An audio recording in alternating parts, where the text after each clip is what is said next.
Welcome to season 2 of Bring Out Your Undead. I know we took a bit of a short break, but we needed a month to recover from all the horrors from season 1. Obviously, we needed a bit of a breather. In fact, we covered 77 undead creatures and 4 famous undead villains, and in our first 15 episodes, that's quite a bit. And you know what? We're back now for even more. So very exciting. Season 2 is going to dig up the dirt on more famous undead NPCs and different kinds of ghosts and ghoulies, and even tragic elven maidens, resurrected giants, and illithids that just won't stay dead. For now, I, Megan, have raised Casey and Pepperina so we can haunt your speakers with our ghostly voices in this episode called Positively Negative About the Undead.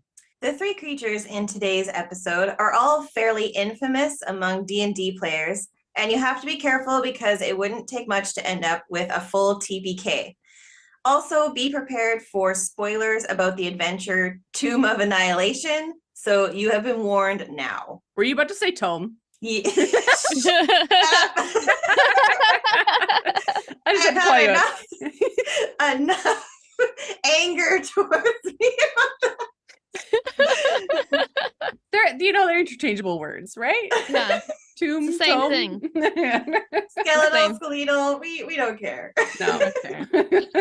It's part of our charm. We just say nothing right. Yeah, we're just here to piss people off. That's all we do. That's just expected now. But before we get any further, let's talk about the negative energy plane. So this plane is mentioned in 5e, but we don't get any real info on it. So this lore has been pieced together from past editions. The negative energy plane is an inner plane on the Great Wheel cosmology and the World Tree cosmology. I always want to say cosmetology, and that is not correct. Or it was an inner plane. When the spell plague happened, the negative energy plane collapsed into the elemental chaos. The lore mentions the death energy of this plane quite a few times. While this plane was collapsing and mixing with the other inner planes, the goddess Shar took the opportunity to harness this death energy and mix it with the plane of shadows, creating the Shadowfell. Okay, so that's a bit of its history, and I can go into the whole thing about the 2 different cosmologies and its place there, but that kind of hurts my brain. So let's get into what it would be like to be in the negative energy plane, and we'll leave the explanation of the planes and cosmologies up to Adam for a different episode, because I feel like he'd be great at that. Yeah. This plane is described as an airless, featureless void of darkness, with gravity being an individual choice, which I find super interesting and something a DM could definitely play around with. The environment itself is incredibly hostile towards any life or energy, but one kind of creature can thrive there: the undead. Some of the most powerful undead can even use the death energy there to gain more power over their enemies. Some important things to note in this plane: there are structures of sorts that are either physical, made of solid darkness, or elemental earth. The atmosphere is not a vacuum, but winged creatures can't use it to fly. But they can choose to not have gravity, which is kind of like flying, but they can't use it as like a propulsion. So that can get really interesting to play with as well. It does not sustain life. However, torches can be lit for a short time. It is therefore believed it is the energy-sucking nature of this plane that makes it so deadly to any living creature. So its inhabitants are a variety of undead creatures and necromancers. So it's just like dark and void and nothingness. Sucks the life out of everything, you know? Everything, yeah. I love that. I mean, it's very simple, right? It's very simple. It's nothing. Like it's just a dark void with undead. Yeah, we need an explanation of where like everything goes to be sad and sappy, and this is the explanation for that. This is it. Yeah, I love it. That's it. Yeah. That's all. That's what I got. Yeah. There's. Amen. I mean. It's a simple space. It's a simple space. It's the void inside your brain, you know, where all your negative thoughts come from, and then all your good thoughts go to die, you know, like that's how I imagine it as a personal negative hell space. Yeah. All that It's positive that reinforcement. one coworker that comes in and just sucks the fun out of the whole room. Oh man. Yeah, humans in my mind in real life can be like walking, talking negative planes of space. It's Yeah. This is and where good vibes go to die. 100%. And I will admit, I am that person every once in a blue moon, and that's when you know to get out of my face and out of my space. So now we can be like, Megan, get out of the fucking negative energy plane. Yeah, Megan, you're giving negative plane energy, and we need you to Stop. I love it. Rewind. Yeah. All right, so each of us have a monster to cover today, as much as we do. So we're gonna raise some dice and roll to see who goes first. 14. 3. 13. Amazing. I will go first today. Okay. So this is a reminder, we are talking about the negative plane today. So obviously we're gonna talk about some sad, grotesque things today. So please know that we're gonna do with as much grace as possible. This is just, from our thoughts, our feelings, our emotions on the written 5th edition D&D nonsense. But we're going to get a little dark today. In fact, I'm going to start talking about the Nightwalker. So Casey and I have come across a Nightwalker in our campaign once in our lives. We never actually had to face him, did we? Or it, really. We just knew it existed and was walking around somewhere. I don't remember. I think it was just a horrific thing we ran away from. Yeah. Whenever we knew it got close. Yeah. Because we knew it existed. We knew it was walking around, but we'd like, don't go in this area of the map, because that's where it's going to be floating around kind of thing. Yeah, now that we know a little bit more about the negative plane, it'll be a little bit easier to jump into how these evening stalkers are kind of created and how they come to be. So basically, a Nightwalker is left behind when a person is too tempted and enters the negative plane. It's basically like a shadowy shell of negative energy that replaces the person who stepped through into the other realm. And then they are basically just super negative life devourers that walk the earth, basically, like walk the living plane in replacement. For the poor soul who entered the negative plane, it is not easy to survive or escape. Because as we mentioned, basically this plane just sucks the life out of all living things. There's no air to breathe, XYZ. So pretty much you would have to become undead or, lichdom or be a necromancer or what have you to kind of like even survive. The person that is stranded in that realm, if they do happen to survive, they are stuck there and cannot leave unless the Nightwalker is lured back into the negative plane and they switch back in places. So the Nightwalkers themselves are attracted to things on the material plane that represent the person who was replaced. So let's say that they're like an archaeologist or something. You may find them roaming around wastelands or mountains in search of random artifacts. But this doesn't mean that they actually have an interest in it, because they are just a giant walking creature. And if you look at the art for it, it's like a really tall, lanky, ghost-like creature, sharp nails, whole 9 yards. Like tall and wispy. And it just kind of like walks around like I'm trying to think of what movie. I think it was Princess Mononoke, when it turns into like the forest spirit, when it becomes super angry or was killed, it turns into like this really tall, lanky, like over top of the trees, you can see it kind of thing. That's what I imagine in my head, is that like tall, weird, goopy looking black void of nonsense. Anyways, so as I mentioned, yes, they're going to take interest in the things that the person they replaced have, but like not in the sense where it's like, oh, I'm going to hyperfixate on this thing and it's going to be my thing. It's just naturally drawn to those things. So those would be the areas that you would find it in. And this can be a way that a DM can kind of play on trying to figure out what person or what human or whatever was replaced. So like, again, let's say it was a very famous archaeologist and all of a sudden a Nightwalker pops up, but that person is missing. So maybe they did enter the negative plane and this is what replaced them, right? So then that might give like a good hook or a plot line to figure out a way to lure this thing back to the negative plane to get their person back, right? Stats wise, these are huge undead creatures that are typically chaotic evil. Remember, all they want to do is wander around the material plane and leave it void of all life. So their goal is just to suck the life out of anything that it comes in contact with. This is the walking, talking negative plane. And by talking, I mean it doesn't talk. It doesn't know any languages. It just talk. It's the walking, not talking negative plane. Yeah, walking, not talking negative plane. But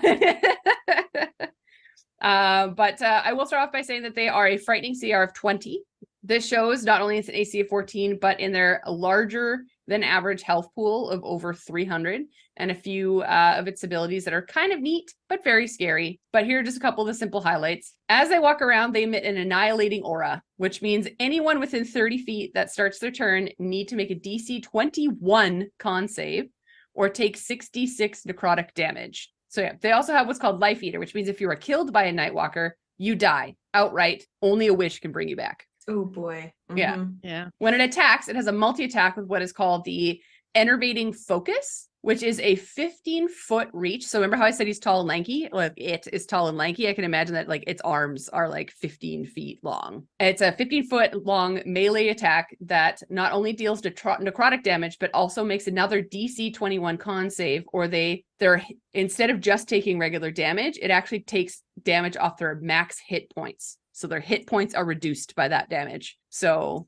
if your barbarian goes and like gets hit by one of these and they have 78 max hit points and they get hit for 66 necrotic damage, which on average is 28, like that's 33% of its life in one go. It's life, not just its health, it's life. So yeah, this is why it's TPK territory today. Yes. we are in TPK territory. Don't like you can't sustain more than one of those like moments. And it's a multi-attack. It can hit you twice with it. So it hits you once for 28, hits you a second time for 28. That's 50% of your damage, like of your life pool. And they can't heal you because it's your max hit points. So too bad, so sad, right? However, this does what makes it okay, I guess, is that it only lasts until they get a long rest. So if you get hit with one and you run away, as long as you get a good night's sleep, your hit points will come back. Okay. But I don't think you're gonna get away from it. Yeah. Like no offense, but I don't think you're gonna get away from it. If you piss it off enough that it's gonna hit you, it's gonna kill you. Like so as I mentioned, they do this twice per round, or they can replace one of these hits with what's called the Finger of Doom.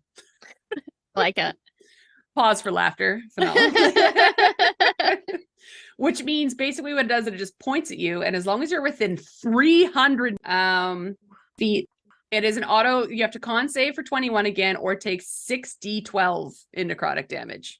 So this one does have a recharge on 6, so it doesn't necessarily, you can't pop it off every time. But so you're going to be doing your 2 attacks, but one of them can be replaced with this Finger of Doom if someone tries to run away. 300. Yeah, you are not running away. It's like, oh, I can like do a couple rounds of combat with whoever is like within melee, and then still have time to pick off the guy that's running away. Yeah. All right, so let's raise some dice. Let's talk about the Nightwalker. 4. I'm not rolling great today. 11. 6. Oh, I love that for you guys. All right, so as always, we'll start talking about the role-playing pillar and how would you utilize these in your campaigns, as the DM, as a player, what have you. I like the idea of using them as a quest or plot hook, whether it is something that is wandering around, kind of like how Adam used it in his campaign. It was kind of, in my mind, his way of moving us in the right direction on the map. So we were staying away from certain areas on the map because we knew this thing was wandering around. So it kind of moved us in the right direction that he wanted us to go. Because it was such an open world, we could do whatever we wanted in it. And then at one point, Adam was kind of like, no, as a DM, I need you to go in this direction. So let me put this evil thing here and it will move you where you need to go. Because these are things that you don't want to fight. Even if you are, again, if you want to use the quest plot hook of the fact that, like, let's say one of your players' parents was a famous, I don't know, wizard or something like that. I'm throwing Charlie's character on the bus here. Plays a little too close, gets close to a thin void, and ends up in the negative plane. But because of their magic and their wizardry, they survived somehow and are replaced with this Nightwalker. And your now goal as this player is to try and find and lure this Nightwalker back into the negative plane so you can get your family member back. Then it's going to be trying to figure out, like, how do you lure a Nightwalker? Obviously, it's going to be with life, right? So it's trying to figure out that weird space between like sacrificing more life to save one life is going to be like the conquest that your group is going to have to deal with, and like what that's going to look like, right? So I think that could be really fun to play with, but it would be a very dark campaign, right? So who was next though? I think Casey. Yeah, I got 6 slightly edged out peps there. Yeah. So yeah, how would you deal with the role-playing aspect of these? Well, it's interesting that you said like they don't speak. Yep. And so like if you're going to play true to that, and they don't have telepathy abilities, so like you're going to have to be very animated and very descriptive of their movement, their emotions, like emphasize the long lanky hands, and maybe they make gestures to hint at what they might be doing or who they're engaging in.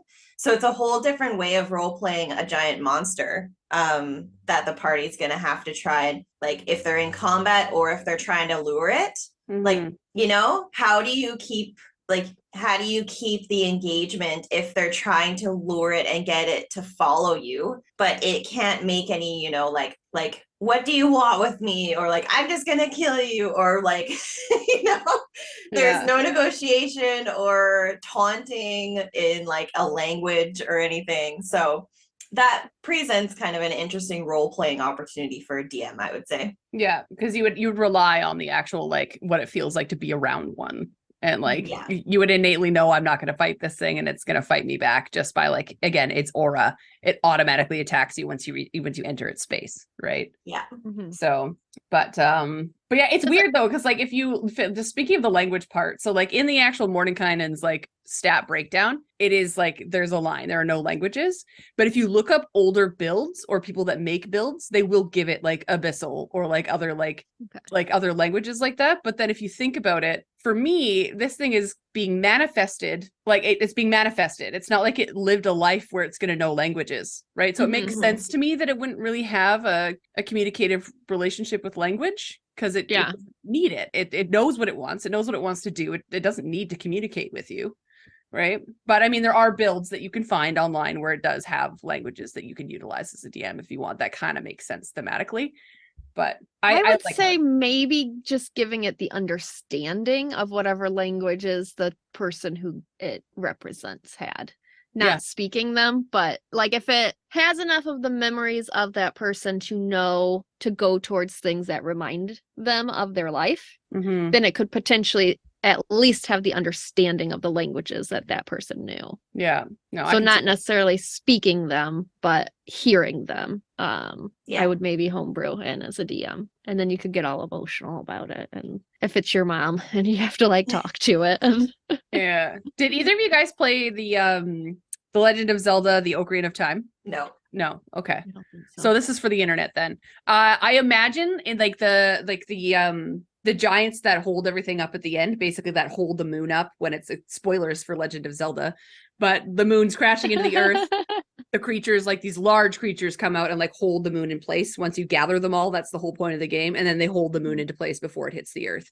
But these things are giant walking creatures that don't talk. They just like make moaning noises and like womp womp noises, kind of like Charlie Brown teachers. You know, like the womp womp womp womp sounds. And so now I'm thinking that like they would make weird moaning, groaning, like womp womp womp noises. Like maybe a little more scary than womp womp womp, but I will find you guys the audio for it and play it for you afterwards, because it is kind of haunting, but I'm just not giving it justice. But the people on the internet know what I'm talking about, I hope. But yeah. Anyways, any other role-playing thoughts from you, Peps? I get the like vibe of it, like you were sort of saying in the one campaign that you encountered it in. I know like in Resident Evil and like video games like that, there's always like that big creature that like follows you around, and you know at the beginning, like, I am going to die. Like, I cannot fuck with this creature. So I could definitely see that being the vibe for it through the whole campaign until you are like, it's just this leering thing that will catch up to you, and you know it will catch up to you, and you know you're going to have to deal with it at some point. But today is not that day. Yeah, it's like your Silent Hill Pyramid Head, or like your Resident Evil like mutant that you know is going to be your final boss battle. But today's not the day, right? Today's not that day. Well, it crashes through the wall. You're like, I'm going down this hallway. Yeah. I do like it though, as the DM fucked up and gave you an open world, and now I have to rein you in. 100%. So DMs out there, if you fucked up and gave your players an open world, this is your guy. Start dropping Nightwalkers, thin the veil between the worlds and the regular plane and the negative plane, and go on for it, right? It would even be interesting if one of your players like left for a while, like if somebody had to go on a hiatus and became one. Yeah. And then like your players had to then find a way to get it back in there to get that character back, like in the real world time frame of like this player had a baby and is going on like maternity leave. Because I've had that happen in games. Yeah. Like, I need a few months break, I just had a baby. But then like come back into it, and just trying to line that up would be interesting, of like luring it in and then pulling your character back out. It'd be a fun way to explain that break. Yeah. Ooh, yeah, and you could add in like a little bit of what Adam calls midweek content for that player. Like, what could you create in the negative energy plane that they might discover? Like, just to piece in a little bit of insight in what that plane actually is like. Yeah. And then if you're successful in bringing them back, they can tell you. But if you're not, then they roll a new character, you know? Yeah. Well, that brings us to our next pillar, of course, talk about the exploration side of things when it comes to these folks. I just feel like when we're talking about, because they have that aura that follows them around, right? So I feel like there's always going to be like a path of death behind them. So they're going to be really easy to track and know where they are, because they're literally leaving a path of undead in their wake, right? So if they're traversing through a forest, those trees are going to fall. Like, I feel like all the animals that are in that space are going to like go down, or you're going to see birds scatter because they know that it's coming. Like, you know, it's that whole concept where animals know before you do. So you're going to get stampedes of animals coming out of forests with this thing walking through, right? Yeah. And then just like just the weird, creepy body horror of it is, in my mind, it's just a big black void, right? And like another thing to like mention when it comes to its stats too is its passive perception is 9. It doesn't care that there is anything around it. Like there is like, it's like, if I look at it exactly, I think it's its wisdom is 9, so a negative, and its intelligence is 6, so bigger negative. So that's why its passive perception is only 9 as a whole. And like, it's very rare that you get big bad evil guys that just are unaware of their surroundings, but at the same time I feel like that tracks for this one, because that adds to its horror and dread, and the fact that it's only going to fight you if you are in its way and if you are impeding its ability and you bother it. Otherwise it doesn't know you're there, doesn't care that you're there, and is just like with this big swatting a fly away, right? So I feel like if you were just to suddenly rock up to one in the wild, it's not going to pay attention to you, and that's going to be weird for players, right? Because you're going to spend months tracking this thing, trying to lure it, and when you find it, it's like not even paying attention to you. Like yeah, and that speaks to how, okay, we'll just lure this creature back. It's like no big deal. But then when you look, if you play the stats like accurately, it will be hard.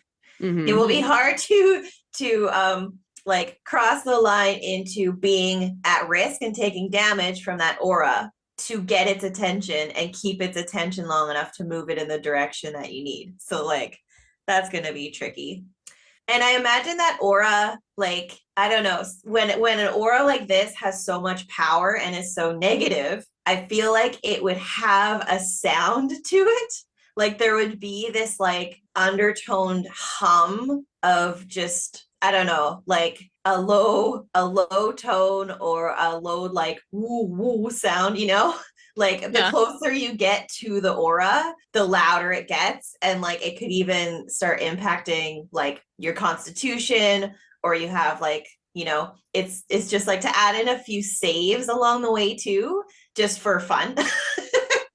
But it's like to emphasize how deadly this can be for you when you get too close to it. Yeah, and I feel like you would hear it immediately. It would be like you go 1 foot forward and you hear it, and you step 1 foot back and it goes away. Yeah, it's like almost like entering like a sound cloud, right?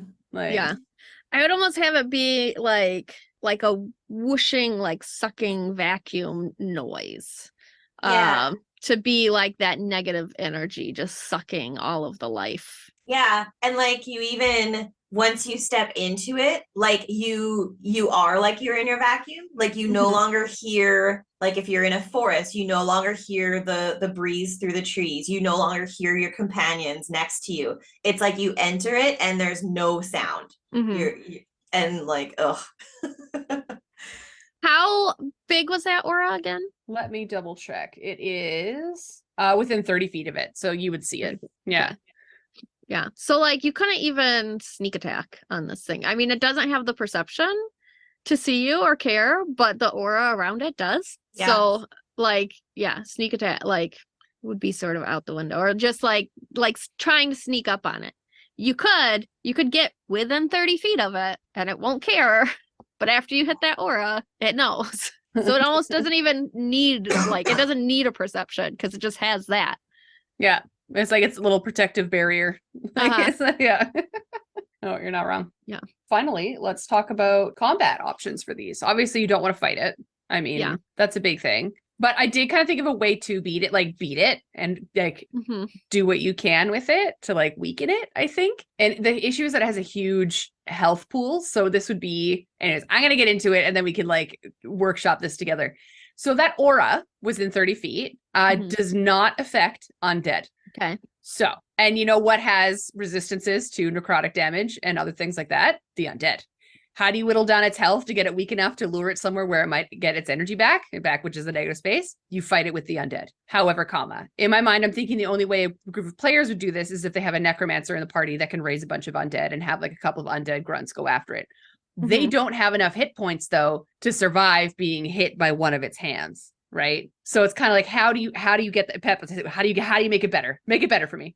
So in a previous episode, we talked about undead soldiers that were underneath a city just hanging out. Yeah. You go get them. Like you owe us a great debt. This is Lord of the Rings, Fight the Nightwalker. Yeah. Princess Mononoke, Legend of Zelda all in one.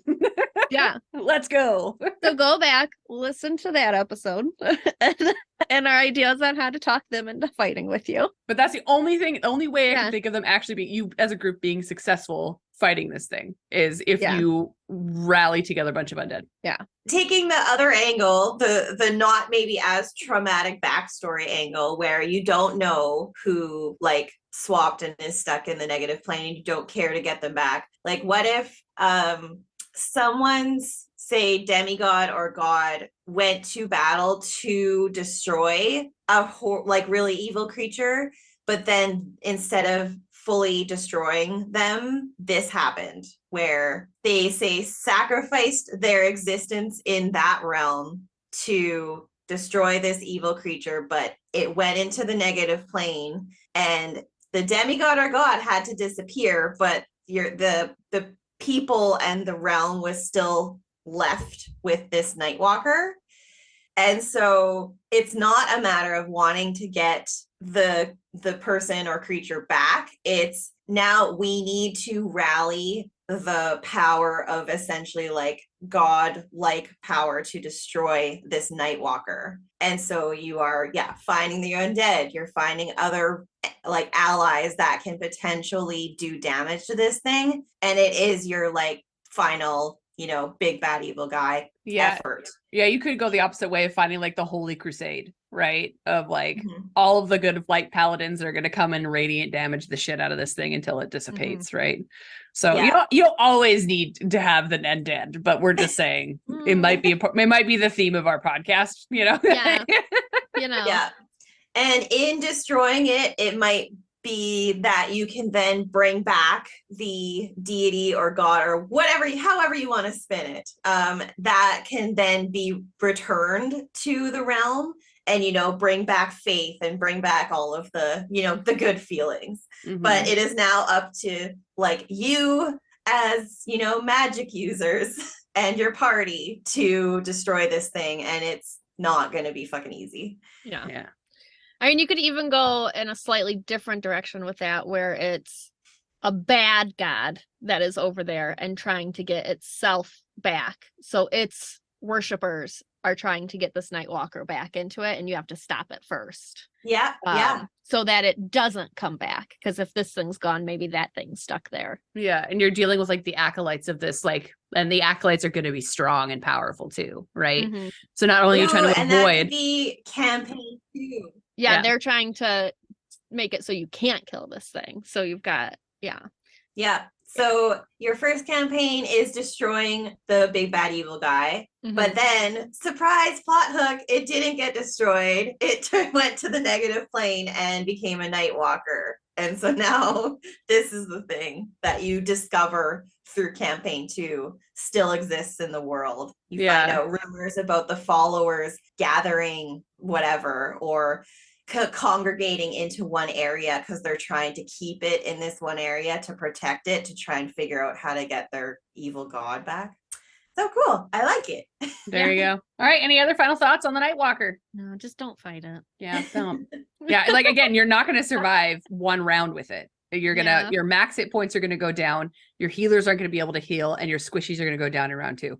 Yeah, like it's your run away. Yeah, run away or build an army. All right, I forget who was next. I believe it was Casey was next for your evil monster. It's me. All right, so we are moving into the Tomb of Annihilation and the Atropol. So the Atropol is truly a thing of nightmares. It is a horrific, partially made creation of an evil god that was abandoned and has been adrift for a very long time.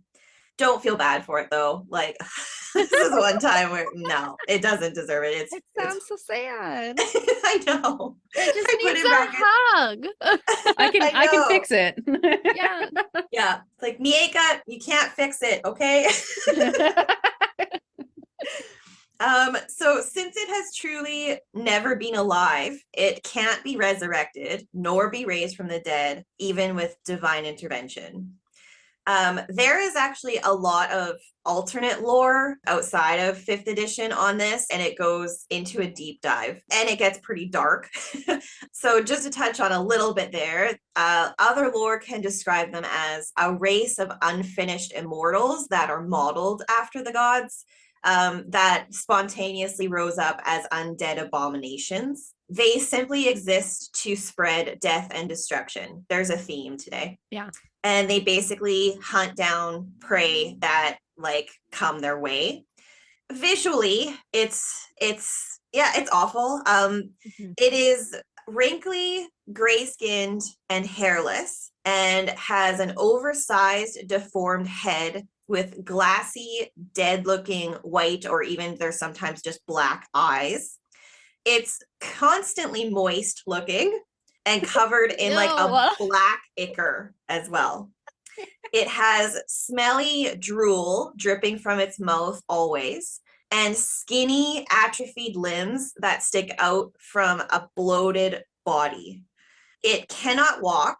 It floats while its useless legs hang below it, and its arms end in tiny hands with claws. It gets worse. How? So this unfinished, partially made monster has a shriveled umbilical cord still attached, and that cord floats outwards from it and is seemingly connected to nothing, but it is in fact connected to the negative energy plane and gives the Atropol power over death and undeath. Yeah. So the Atropol can be weakened by severing the cord to the negative plane with a Vorpal sword or any kind of Vorpal weapon. And for those that don't know, Vorpal is a magical quality for slashing weapons that can increase the chance of the weapon severing the head of the target. So this is not something that your party will likely just already have. This is perhaps an item of great power that you need to seek out to try and weaken this thing. So other lore talks about them resembling ghouls potentially. So maybe bringing in a bit of like red tones to the gray and black scale. And there is even mention of the Atropol cleaving off a piece of itself to make more of itself, and those would be called Atropol scions, and they are even more horrific. So I'm not going to deep dive into that, but if you're interested in just making this even more body horror and like fleshing it out into your campaign, there's like plenty of other options online to look into that. And I think what makes this even more disgusting is that like this undead is not small or medium sized or large size. It is huge sized, and it is neutral evil. So yeah, let's just get into some of the abilities. Let's have a look. Let's see what we got here. What are we dealing with? Being that it is a naked, wet looking, wrinkly thing, it only has an AC of 7, but it has a decent hit pool average of 225. And as mentioned, its thin legs cannot be used to walk, so it has a speed of 0. However, it hovers, and so it has a fly speed of 50 feet. So that's where it gets ya. Okay. That is definitely higher than the average player's speed of 30 feet. And stats are incredibly high in everything but Dex, which makes sense if it has a speed of 0. Dex is at a -3 modifier, but other ones we're talking very high, as in like +7 modifier for intelligence and charisma, and con is at a +6. So it is incredibly smart. It just can't move. Like, it can't dodge things as well because it's this huge blob. Interesting that it's so smart though, since it's unfinished. I wonder if it's because it was being created by evil gods, which would have a lot of wisdom and intelligence and obviously a lot of charisma. And so that's kind of what it's been built on, just never finished. Yeah. And it's direct connection to the negative plane, right? Like, it's connected to it. So yeah. So it has a CR of 13, which I was a little bit surprised about. I felt that seemed low for what it is, like what its stat block is and where it comes from and stuff. But after talking about the Nightwalker, yeah, it is maybe a step down from the Nightwalker. So yeah, it has a lot of immunities. So I'll just quickly go through those because I do think this is why it makes it more dangerous. It has damage immunity to cold, necrotic, bludgeoning, piercing, and slashing damage from non-magical attacks. It has condition immunities to exhaustion, frightened, paralyzed, poison, and prone. And it has damage vulnerability to radiant damage. So this is the one thing, when you figure it out, hopefully you do, because it is an undead creature, that will be the only thing that saves you. It has, unlike the Nightwalker, it has dark vision of 120 feet and true sight of 120 feet. Passive perception is 14 here, so we're leveling up a bit there. So this creature also has magical resistance, where it has advantage on saving throws against spells and other magical effects. And it also has a negative energy aura, which is 30 feet radius. And any creature that is within that can't regain hit points. And if it starts its turn there, takes 3d6 necrotic damage. However, like I mentioned, if you are able to sever that cord, this aura disappears. So this is where you do have a little bit better angles for destroying a creature versus the Nightwalker. But it has a second aura called Turn Resistance Aura, where it and any undead creatures within 30 feet have advantage on saving throws against any effect that turns undead. So it could potentially have undead allies that help it with attacking you. It has some pretty amazing actions and legendary actions as well. So just to touch on those, it can make literal tiny claw attacks with its tiny claws. And that deals 3d6 necrotic damage on a successful hit, and that's a melee. Like, you have to be right up on it, and it will just touch you with its claws and give you necrotic damage. It can cast Ray of Cold for a ranged spell attack, which can deal 6d6 cold damage on a successful hit. And it can use Life Drain. So it picks one target it can see within 120 feet. Target must succeed on a DC 19 con save or take 8d8 necrotic damage, half on a successful save. And the Atropol gains hit points equal to half the amount of the damage dealt. So now we get into, is it easier to hit? Yes. Does it have a big hit pool? Hit point pool? Yes. But it can also drain life from what attacks it or it attacks and regain some. So it's going to be a longer fight that way. So this connection that it has to the negative plane, it can use it to summon vestiges of creatures that died in the negative plane into wraith servants that can exist outside of that plane. So it can use an ability to summon a wraith that will appear within 30 feet of it. It will obey the Atropol's commands and cannot be controlled by any other creature, but their existence is tied directly to the Atropol. So it will dissipate if it's destroyed or if it drops to 0 HP. So if you can kill the Atropol, the Wraith will also die with it and just disappear. And legendary actions, it can take 3 of them. It can use legendary actions at the end of other creatures' turns and are regained at the start of its turn. It can use it to do that touch, like tiny claw attack. It can use it to do Ray of Cold, and then it can use it to wail. So this is the last and final ability, but it's pretty awful.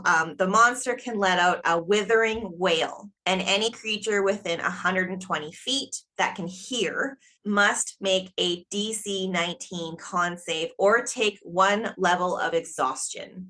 I like how, like, after all of that and like this cord and the negative energy plane, and then just boop, let's just add a whole other thing that it can do as a legendary action. That is devastating. Yeah, that's a big DC for it to have to pass too. Yeah, DC 19 con is no joke. So that's it. It has a massive range. Almost everything is up to 120 feet, and it has 2 auras. And so, yeah, it low AC, but everything else doesn't make it that easy. Yeah. I mean, the to hit is what makes it, like, in my mind, less, but getting close enough to hit it is going to be the tough part, right? So you're going to have a lot of ranged nonsense to be able to get this thing like whittled down, but it's doable, you know, like, so anyways, but yeah, if that's it, let's raise some dice. Let's talk about this thing. 9. Roll off, Casey. I had a 14. Well done. 7. I rolled a 14 this time. So Peps, you can go first. I'll go second. Casey, you can go last. Okay. All right. Let's start off with the role playing pillar here. Thoughts? I, with all of the things, don't recall. Does this thing talk? I think I read that it understands Celestial, but it utters like its own nonsense. It understands, but it like doesn't babbles. speak. I don't know if Casey, is that what you have on your notes, or? It understands Celestial, but can only speak in gibberish and obscenities while it's drool drips from its mouth. Yeah. Amazing. It only speaks in obscenities. Yeah, it literally says that. Nonsense. I love it. That actually gives you so much to role play with. Like, honestly, it just is babbling nonsense at you, and you're like, can you imagine coming up against this thing and then it just is shouting obscenities at you and nonsense? And it's just large and squishy. Like, it's the always looks wet thing. Really, you know, it's making squelching sounds, like, you know, like, you know. It's like when you squish or like when you stir up mac and cheese. Yeah. It's that kind of gooey noise. I think it's something more pleasant when I think of the sound of mac and cheese stirring, but you know what? You pop off, queen, pop off. Yeah. Well, when it is mac and cheese, it's pleasant. When it's this thing, not so much. Oh, no, Lord. I mean, for role playing, I would definitely lean into the body horror of it. Like, you just have to really, as a DM, describe just how horrible it is in so many ways. Like, it's got that drool that stinks, like describing what that smells like as you come closer to it and get hit with that. I would have that give some sort of effect and take you back for a moment. Like you would lose, I think, if you came close enough to smell it, even if you're trying to sneak up on it, would lose any sort of like opportunity attack because you would just be so like taken aback by that scent. Mm-hmm. But I would, lean into how just horrible, absolutely horrifying it is. Yeah. No, I think that if you're gonna like a good like one shot or adventure you can do for this, like as a DM, would be that let's say you're in an area where suddenly a lot of wraiths are appearing and no one really knows why. There's no one strong enough in this village or town or that has the time to go and find out where they're coming from. They were just able to set up battlements and like have people like at the ready to take on these wraiths as they appear. And the town's now just used to it. But then you as an adventuring group decide to take on the task to go and figure out like the source of where these wraiths are coming from. And your group is probably expecting, oh, there's going to be a graveyard, there's going to be a wizard, there's going to be a necromancer or what have you. It's like, no, there's just a thin veil between one space and the negative plane. And this thing is attached to that thinned veil space. And then a battle would ensue with this thing. And then you can now tie this into maybe one of your characters gets sucked into the negative plane at that point and replaced by a Nightwalker and just full life cycle that shit. Like, yeah. I like when it all comes together for us. You know what? I like putting that shit together. You know, we're talking about the negative plane. Let's just make it as negative as fucking possible. You know what I mean? Like, we're here for the darkness. Yeah. What about you, Casey? Yeah. Well, and this thing, like it wants to destroy everything. So I guess it is not indifferent like the Nightwalker just moving through, and if you get in its way, it will absolutely destroy you. This thing wants to destroy everything. And so like this is, you know, an entire village or even city was destroyed overnight, and then tracking what the heck did it. Like this thing could move through a city and just destroy everything. I remember when I was reading in other lore online, I was just reminded because of something you said, Peps, earlier, was some sages speculate that necromancer kings were potentially Atropols that are, you know, hundreds of years old. And I like that because it could be that, you know, big bad evil guy behind closed doors, like, you know, of the necromancer king, and they're really powerful, they're very intelligent, they have an army of wraiths, they have an army of undead, and you actually don't know what they look like. And so if you make your way through and you actually get to see them, it is this thing that is actually what you're going to fight. And you may imagine a wizard, someone in a robe. Just a dude in a robe. Yeah. Yeah. But in fact, it's going to be this thing. Oy, oy, oy. Yeah. Yeah. All right. Exploration. I think it's just leaving around puddles. Of black ichor. Of black ichor and drool. Like, I think that's your first clue. Well, I mean, other than the wraiths. But yeah, it's gonna leave around long like a slug. Like just He's got like little the gross slug marks as it moves around. Yeah, just like So easy to hunt, basically. Easy to hunt. I mean, this thing, I have the mini and it's the size of my hand, so I can only imagine what its size actually. It's not gonna hide. Where's it hiding? Yeah, well, like it's a huge creature, right? Yeah, like it's not. I don't know what it could possibly hide inside of to not know that it's there. Yeah. I like to be reminded the fact that yes, it is attached to the negative plane, which means that like in my mind, the veil between the material plane and the negative plane, wherever this thing is going to be very thin. Yeah. So then I would start researching into what other creatures can come through the negative plane and what other creatures are drawn to the negative plane and what's starting to appear in this area that's unheard of or unbeknownst. And this could be a clue for a group that's like looking to find a place where the veil is thin for the negative plane. Like let's say they are looking to lure a Nightwalker into this space. They hear that this creature exists somewhere. They know that the plane is going to be like the veil is going to be thin, but they're going to have to fight this thing before being able to utilize the fact that this is an area where they could potentially push a Nightwalker through, right? So for the exploration piece, it would just be like, again, researching what creatures would be drawn towards the negative plane and which creatures are going to come out so that you can start playing with a couple of those new creatures in like your material plane, right? Yeah. So it'd be a good introduction into an undead campaign. I would want to get into like, why was it abandoned? Yeah. Yeah, that's where my brain was going, was like, and 5th edition touches on it, but not in great detail. So if you just want to run with that, easy. It just says made from the mind of an evil god, but it was abandoned and never finished. And so if you are wanting to introduce a specific evil god to your campaign, that is going to be like a long game, effort. I feel like you could even give it some kind of trait or some kind of thing that hints at which evil god created it. Mhm. And so that might give a bit of insight and a bit of like lore history that you're trying to build in your campaign. Yeah. Do you think that evil god just had ADHD and switched to a different hyperfocus? Probably. Yeah, my new hyperfixation, who dis? Like, well, I can create this. I don't need to finish it. I'm just gonna slap it in the closet. Yeah, and I think I gotta mention again, like just that, like the Vorpal weapon. Like again, it's a very straightforward.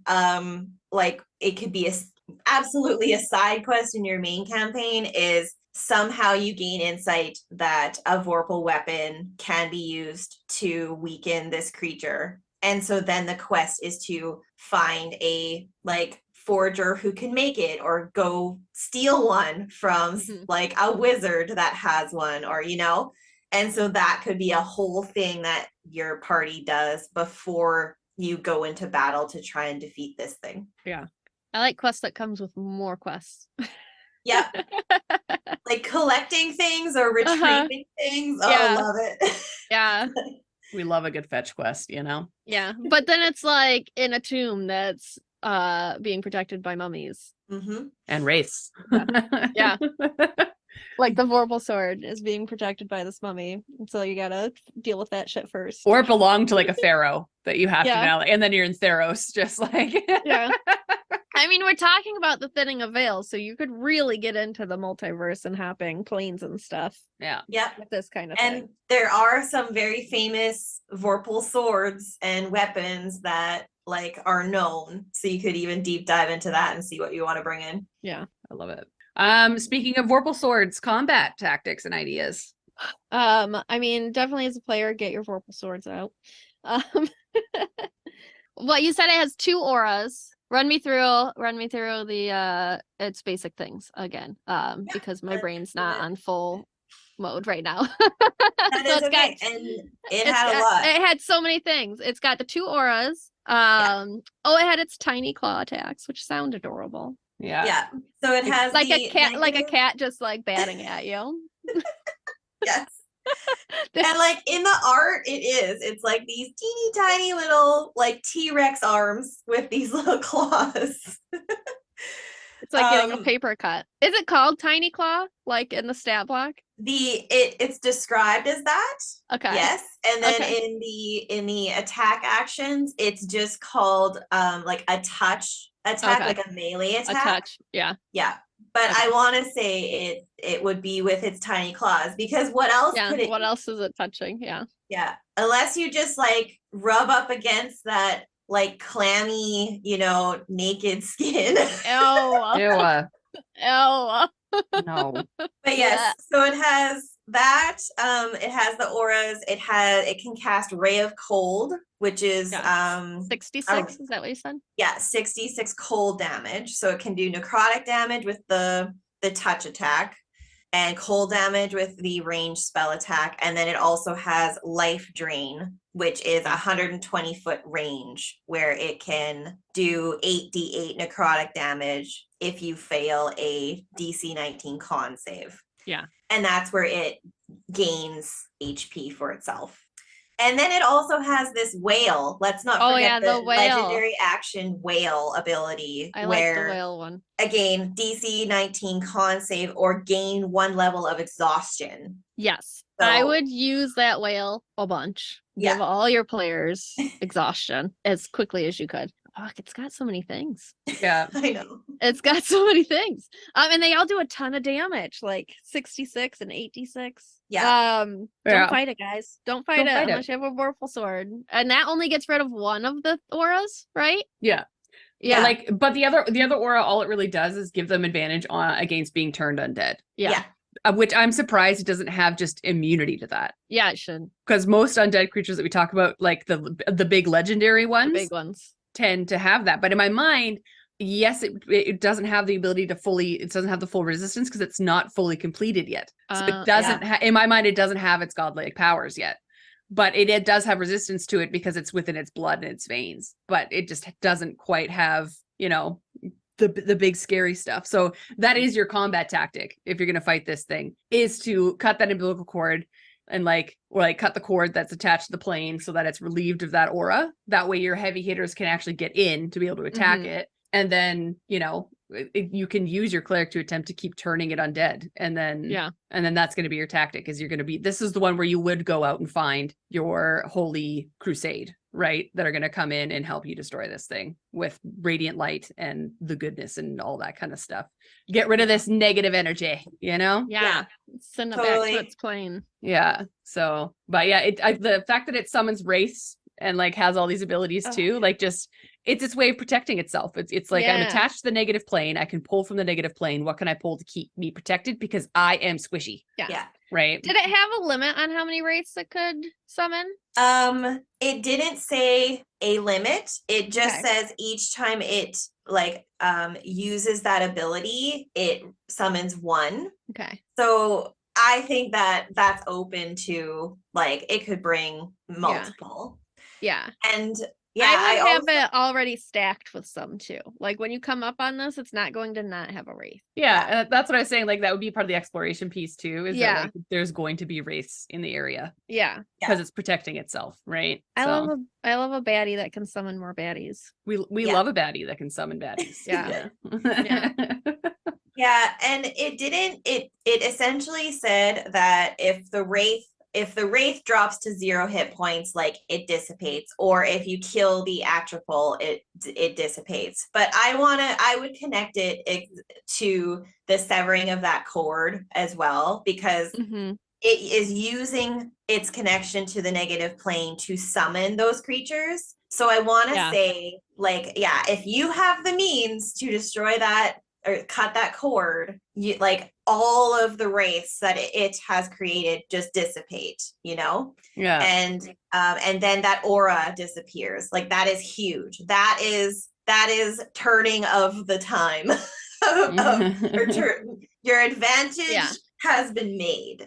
I like a twist on that where, so you cut the cord, it cannot summon anymore, but the ones that it summons are stuck there and scatter. Yeah, because they're not connected or have any loyalty to it. They're not connected to it anymore. So then you kill this thing, but you still have all these fucking wraiths to deal with that you've just released into the world. And maybe that makes it so that you can control them, because the Atropol has lost its control ability with that severing. Yeah. Because it specifically says that they cannot be, but maybe you can add that hook that you can then, control them potentially and turn undead and do all those things. Yeah. I love it. I like it. A lot of potential with these guys. Any final thoughts on them before we move on to yours, Peps? They're real icky. Gross. Yeah.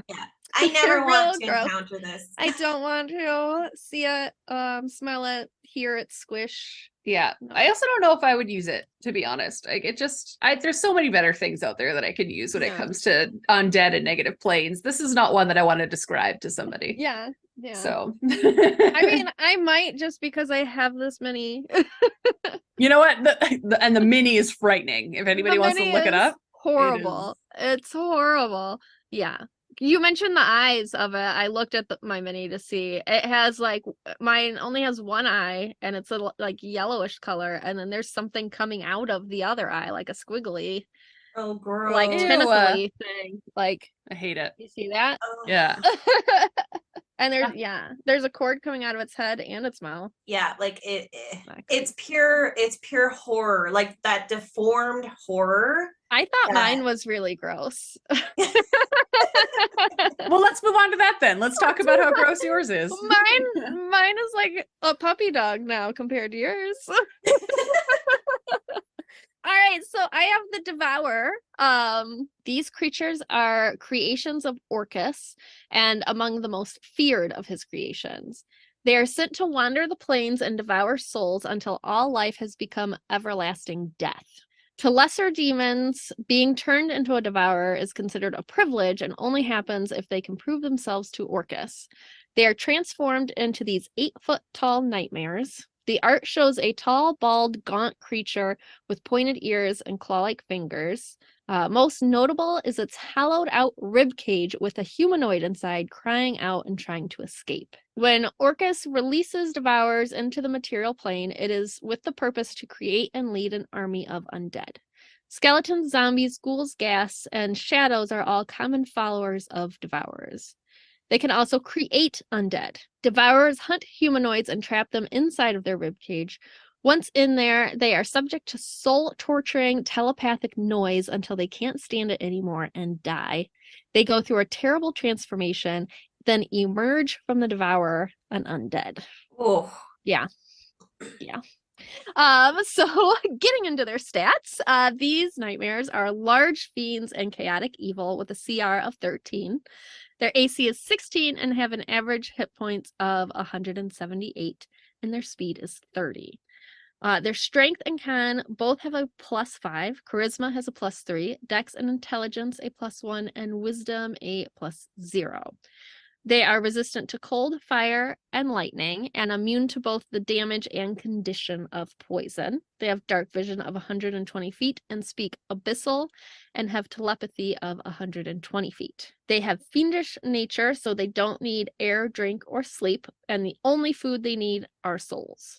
They have a multi-attack with 2 claws and the choice of either Imprisoned Soul or Soul Rend. Their claw attack gets a +10 to hit and does 2d6 +5 slashing and 6d6 necrotic.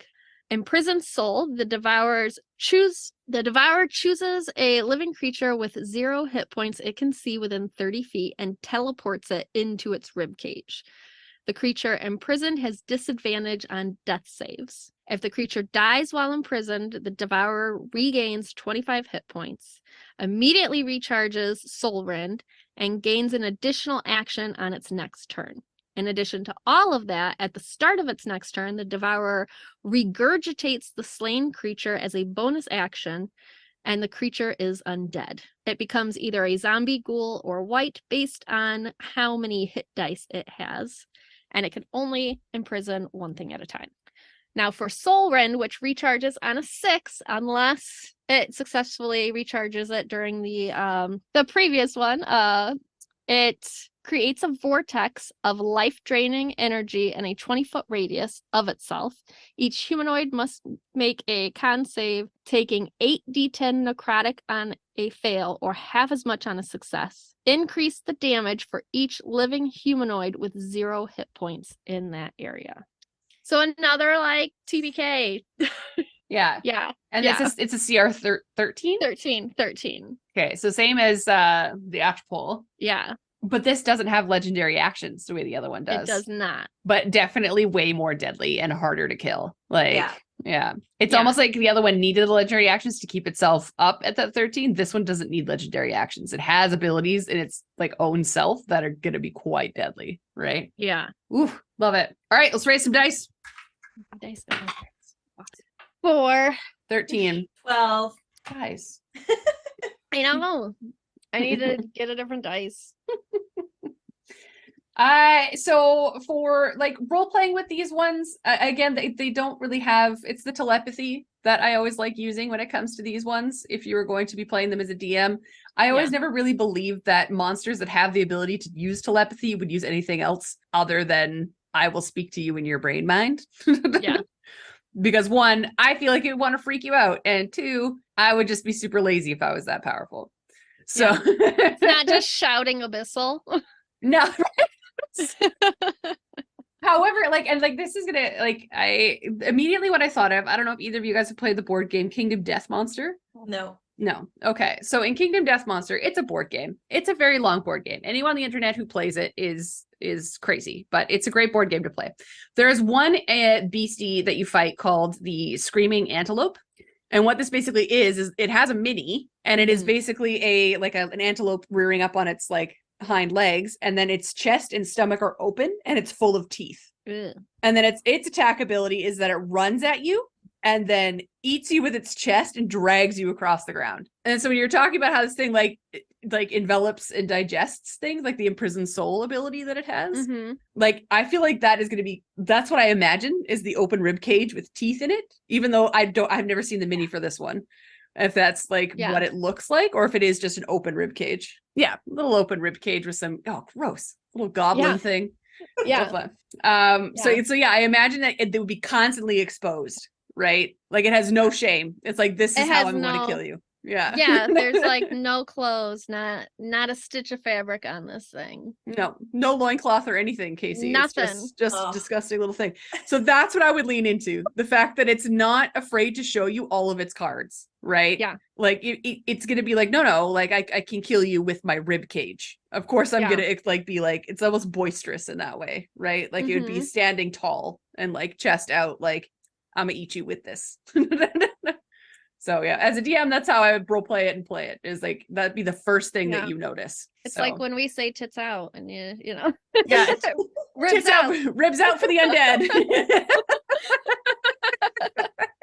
Oh yeah, and like I would absolutely like, because it has the teleport ability where it teleports a creature into its rib cage. Yeah, is that what you're saying? Yes. Yeah. So when a creature's at 0 hit points. So when your party member is at death saves, they get teleported inside of this. All right. So I am absolutely targeting the NPC that everybody loves.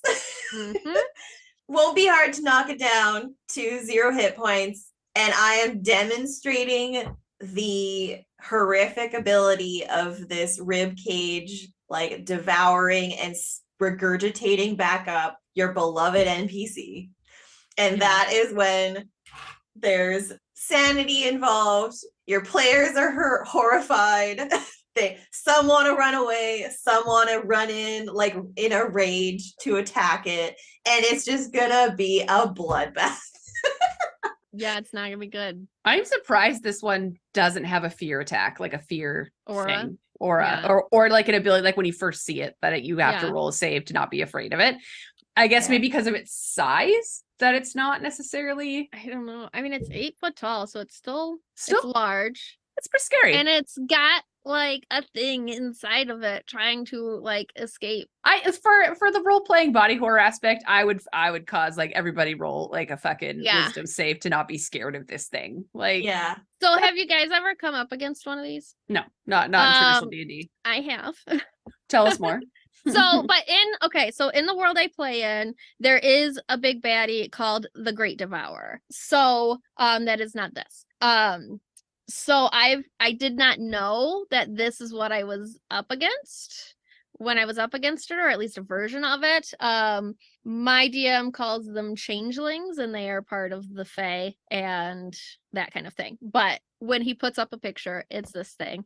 And there was definitely a thing stuck inside of it. And we had to blow up a whole castle to get away from it, like to bury it. Like we blew up a fucking castle to bury it underneath it.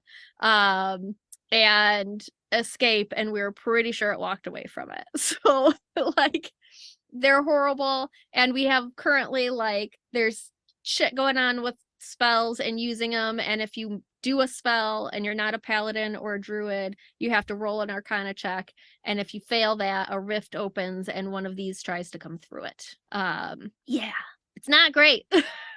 So these when I looked at this and I looked at the picture, it instilled a lot of fear into my heart. Right? So yeah. And I don't feel better knowing now what they actually are. What a clever way to bring these in, you know? That is I like it. Yeah.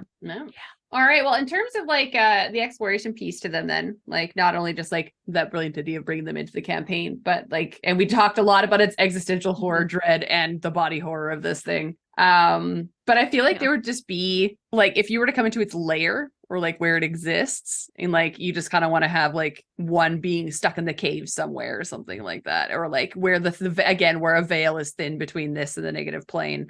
It would just be like one of those caverns full of bones. Yeah. And like you're crunching and stepping on like as you're walking through, and you're gonna think that you're gonna come across like a dragon or like a horde of orcs or just things that live in this mountain that like feed off of animals.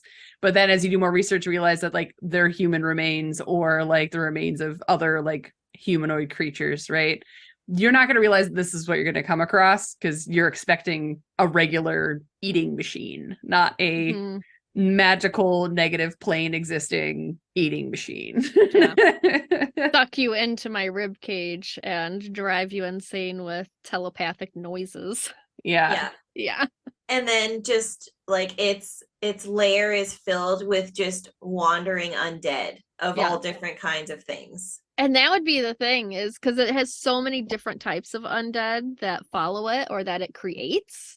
You're gonna be like, what the fuck is this? Like, most things have like, I really like zombies, or I really like mummies, or you know, like I really like ghosts. Not very many things have all the undead things around it. So you're like, what is happening? Yeah. I would like to have because it has that noise that drives you insane while you're inside of it, and it has the telepathy of 120 feet. The closer you get to it, you hear that. You start to hear that noise. And this is where I would pull in a sanity check. Yeah. Like just hearing that. If it's a strong enough noise to kill you, it would definitely have some sort of effect on your sanity as you get closer and closer to it. Yeah. Some kind of psionic, like psychological impact, right? Yeah. Yeah. Crazy. Yeah. So like, and that being said, when it comes to like combat tactics, like I feel like if you're walking into an area where you were hearing a noise, it like it's kind of like that thing of like, do you go towards it or do you walk away from it? And I know Mieka's answer is we're leaving. Yeah. Like, you know, like we would walk into the entrance of whatever cave or forest or cavern is taking us towards this thing, and like it would just be like, oh, like everybody roll a save or whatever, and then like immediately Mieka would be like, I'm going home. Like, you guys, this is all y'all. I'm done with whatever this. She'd step on like one bone and be like, no, I'm out. But like that does bode that question of like, do we continue or do we not? How important is the MacGuffin? Is this the thing we're legitimately here to try and kill or destroy? Right? Like that's the hard part about being a DM and like trying to come up with reasons why your group would continue to approach this noise. So like, would it talk to you telepathically to draw you in? Right? Probably. It wants to eat you. I would also say the thing that draws you more in is the undead army then comes in behind you. Yeah. And pushes you in. You have no choice. Yeah. Yeah. Well, that's creepy. And I hate that a lot. Yeah. And like, even just to have, like simply it, like you need to, lay a loved one to rest that was turned by this creature, and then like followed it into the hills and into the caves. And so you're trying to just find your loved one who is wandering amongst all of these other undead.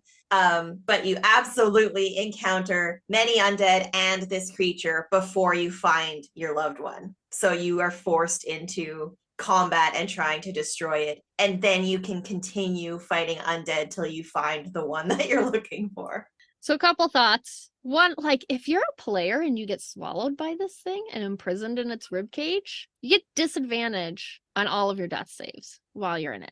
As other players, if your friend gets sucked inside of this ribcage, dies, and then the next turn comes out as a zombie ghoul or white, and now you have to fight your player, your friend that is at the table next to you. Yeah. But if you happen to succeed on those death saves, it does not say what happens while you're in that rib cage. If you come back to while you're in this rib cage. What if you come to while you're inside of this monster and you're stuck inside of its rib cage with 1 HP, because that's what you pop back as, like trying to fight your way out of it, but your friends are also hitting it with shit. Oh man. With the potential of hitting you. Yeah. How do you get out? How do you get out of its rib cage if you pop back up? I feel like it would be the same as grappling rules. Or like the swallow mechanic. Well, because I can't imagine the swallowing mechanic. It's not like it swallowed you. It's holding you in place with its ribs. You're not being digested, right? Yeah. So I think it's grappling. So you Okay. could still technically attack. You just can't take moves and motions because you're stuck in this rib cage, right? So I think we played it before with some grappling rules of like you can only attack with the weapon you have in your hand. But if it's teleporting you, I don't think it's teleporting your weapon. You only have your fist. Yeah, well then you're just punching your way out of a rib cage. Yeah. I'm trying to remember because I'm 99.9% sure I was swallowed by one of I captured by one of these before. And I can't remember if it was in Adam's campaign or in like one shots that we did with Dan. But I do remember being stuck in something's ribcage because the guys find it hilarious every time my characters get grappled. Like they just thought it's a hoot and a holler for them. And I want to kill them every time it happens. So I'm about 90% sure I've been devoured by one of these before. And I definitely survived. So I'm trying to figure out what we did do. But like, I think that's kind of what I would anyways, is I would go into grappling rules. Okay. And like, so your players can potentially grab you and pull you out. Right. So. Yeah. And you might have another party member who, like, in a fit of rage because their friend has been devoured, goes and like they spend their turns trying to rip open the rib cage to get you out. So then there might be some sort of like advantages given based on that too. Yeah. Because to be honest, Megan, if you weren't the one in the rib cage, I can totally see your characters going and trying to rip open those ribs to get the friend out. Every time. I'm always the hero of time. If you're not unconscious, you're the hero. But normally I'm unconscious because I continue to try to be the hero. So yeah. That's how that works. Yeah. That makes a lot of sense. Yeah. Oh my God. I just can imagine you popping back up inside of this thing and then the ranger rolling a 1 and shooting you. Lord. I'd be so mad. Like, so mad. And then you're back to disadvantaged death saves because you're still fucking inside of it. I would hate it. That would be my character in the ribcage and Dan's character shooting me in the eye. Like 100% that would happen between Dan and I. Oh Lord. All right. Any final thoughts before we wrap up? I don't want to encounter any of them in a combat. Yeah, no. Yeah. Or even just see them. They're all horrible. Like, I know we talk about undead things and they're usually horrible, but I feel like today was like a notch up. Yeah, all of them. Today needed that extra. We're talking about the negative plane here today. Yeah. Legitimate negative energy being thrown out in the universe today. Yeah. So gross. Gross. Oh Lord. So on a scale of 1 to 10 moments of dread, how would you rank these creatures as part of the undead landscape in D&D 5th edition, starting with the Devourer? I don't know. I would give it a 10, as in like I don't want to see it. And then like I would give it like a, I don't know. I just don't want to see it. So I'm just gonna give it a 10. Don't use it. I mean, just my history with a similar thing to this. I know like my DM has homebrewed some stuff off of it, but like it gave me some legit flashbacks.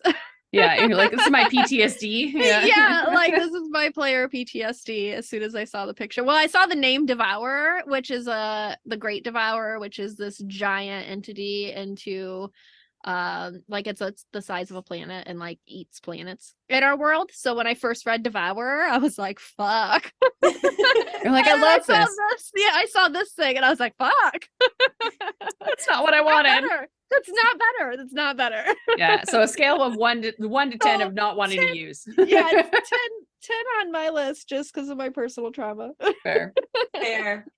I'll come in at like an 8. It's pretty bad. The abilities are kind of horrific, but I feel like we could defeat it.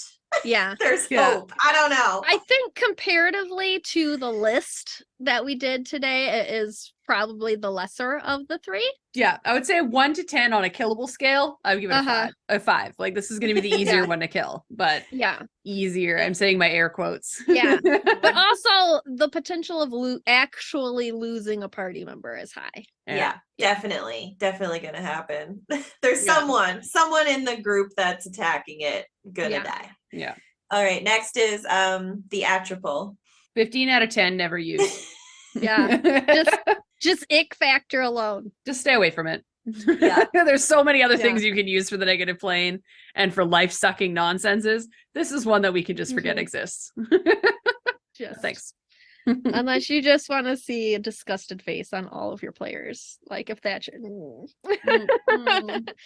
Yeah, agreed. 10 for sure. Yeah. Finally, Nightwalker. 10 out of 10 want to use. Want to use? Yeah. Yeah, like I just feel like its history is a little bit more digestible in the sense where like it would fit into any storyline when it comes to dealing with undead and how to Mhm. connect your players with things of the undead if you're not necessarily playing an undead campaign. Yeah. Like you lose somebody or you're trying to find someone and the result is they're in the negative plane, but now because of that this Nightwalker exists and then it just adds a little bit of dread and fear into your campaign that may not have once been there because you're not playing in an undead campaign. Whereas I feel like these other ones, like you would need to be in an undead campaign to utilize them in a way. Whereas I think Yeah. that this one could just exist because someone somewhere fucked up, right? Yeah. Yeah. I think, 10 out of 10 on usability. Yeah. For sure, because there are built-in reasons for it to be in the world.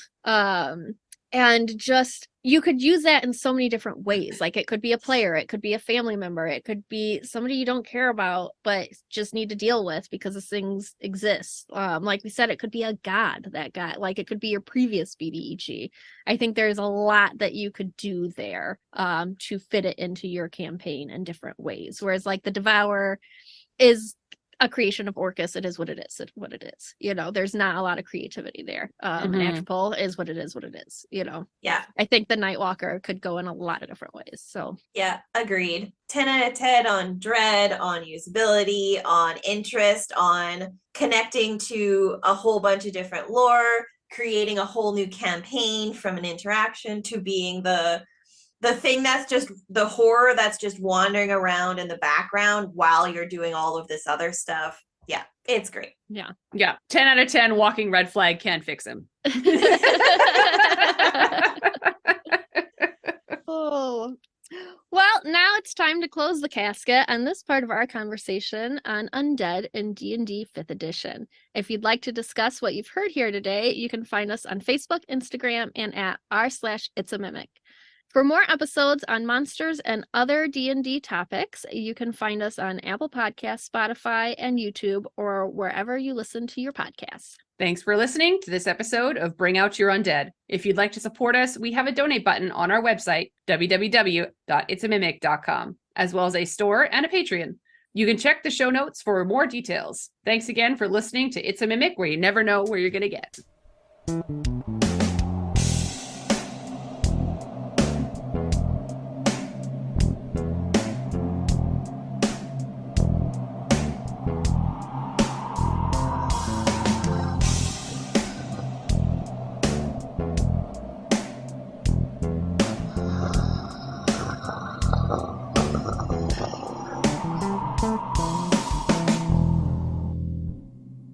We talk Beautiful. about so many cool things and I can never remember them all. Like I know. after, like I really want to use the Nightwalker. I was like, put that in my brain. It's going in my next campaign. Like after I read that, like I was telling Casey this, even after like reading the Giants book, I like I now have a page like on my laptop that is specifically dedicated to remember to use these things. Yeah, I need to do then that. point form to remind myself why I wanted to use it, because I found that I was just listing the undead that we were researching or any of these other ones that we really liked, and I would write them down, but I'd forget why I gave a shit. Yeah. And I'm not going to go back and research it again because my mind auto dumps information after like 30 days. So Oh yeah, this is just cramming for exams. Like I become an expert in this thing this week. Tomorrow I forget all of it. yeah. So I was like, but no, the Nightwalker was one I definitely wanted to add in because there's going to be a lot of, in my next campaign that I'm building, there's going to be a lot of people trying to like explore ultimate power. So there's going to be a reason as to why someone would accidentally get sucked into the negative plane and then cause everybody else to have to deal with this thing. Right. Yeah. So See, Oh, no. I'm likely going to start a campaign as a DM. I've done a lot of one shots. I've never done a full campaign. We lost our DM, so we had 2 groups, and I think one guy's going to take one, and I'm going to take the other. And I want to do an undead campaign because I have to research all these things, and we get very excited about them, and then I never actually use all the ideas that we come up with. So I'm going to just have to, I think I'm just going to roll the dice and listen to an episode that week and be like, okay, that's what I'm going to use. Yeah. Well, even Roman started using our undead creatures in L5R. Mm-hmm. Like, he would find a way to remask them in an L5R creature, and then I'd be like, what the fuck, dude? We are Stop not using my ideas against me. This isn't even D&D, my guy. And he's like, it was just really interesting. And I'm just like, get the fuck out of here. Like, Yeah. I watched a stream, and it was shortly after our mummy episode came out, and mummies were being used, and I was like, hell yes. And like, one of the other players who knew that came out was like, thanks a lot, Peps. Like in the comments. Yeah, you're welcome. No problem. Not my fault if your DM listens to my show. Yeah, too bad, so sad. It must be a great show to listen to, you know what I mean? Yeah. Yeah. All right, I gotta get my notes up. The notes you wrote 5 minutes ago? The notes I wrote 5 minutes ago. Yeah, those ones. Thank you. This is the first episode where I prepared 3 days ago, and it was because I knew I was going to be out all weekend, and I was like, I will not wake up early on Sunday, Megan. You know yourself. Yeah. Like, I was convinced I'd be fine. And then I went out celebrating last night, and here we are. I did read it ahead of time. I just didn't write anything down. Amen. No judgments. Okay. Casey, you're muted. I can't hear you. What happened? No, we lost Casey. She coughed and then broke her computer is what happened. Is your microphone off or muted? She's just role-playing a Nightwalker. It's true. Languages are hard. I love She's that. frozen. Oh, No. I'm I'm assuming you can hear us just fine. Yeah. She's going to go out and come back in. All right. We'll see you in a minute. Yeah. This is very much every Zoom meeting I've ever been in. You know what I mean? There's always one. There's always one. Oh, man. We play L5R online. And we do it through Discord. And there's some folks in our group that just don't work jobs where working online and doing Zoom calls and things that was required. Yeah. I can hear us. I can hear my voice. Yeah, I can hear us. I think it'll normal itself out when she pops up. There we go. Okay, am I back? You did it. Yeah, we did it. My goodness. Yeah. Why? Yeah. So, I play on Zoom, and the only person that ever has audio issues is the DM, and it will always be when he's telling us the most important piece of information. His mic will go out, and it'll be like a whisper, and everybody will just be like, like we're physically putting our ears closer to our computers, like it's gonna help. We're like, it's not helping. Yeah. we're like, and he's he's this dramatic, important thing, and we're like, Ray, I heard none of that. Yeah. No, Roman Can has you do that very important speech again. Yeah. No, Roman has one of those headsets where when the arm thing is up, it mutes it, and when you put it down, it unmutes it, and sometimes he'll start talking, but it was still up. And we're like, dude, we're all on the camera, like moving our hands, telling him to flick it down, like. Which now it's better though because his headset's broken, so it doesn't work. It just stays on the whole time. So I'm like, you have no privacy now. Anyways, back to it. Nightwalker. I'm drinking a Dr. Pepper, so I apologize for any burps that happen. I saw a TikTok the other day that said not all girlies are DP girlies, and it was a girl holding a Dr. Pepper in her hand, and I died laughing. Did you see that she posted? I am a DP girly. I know. You know what? I'm not surprised, Peps.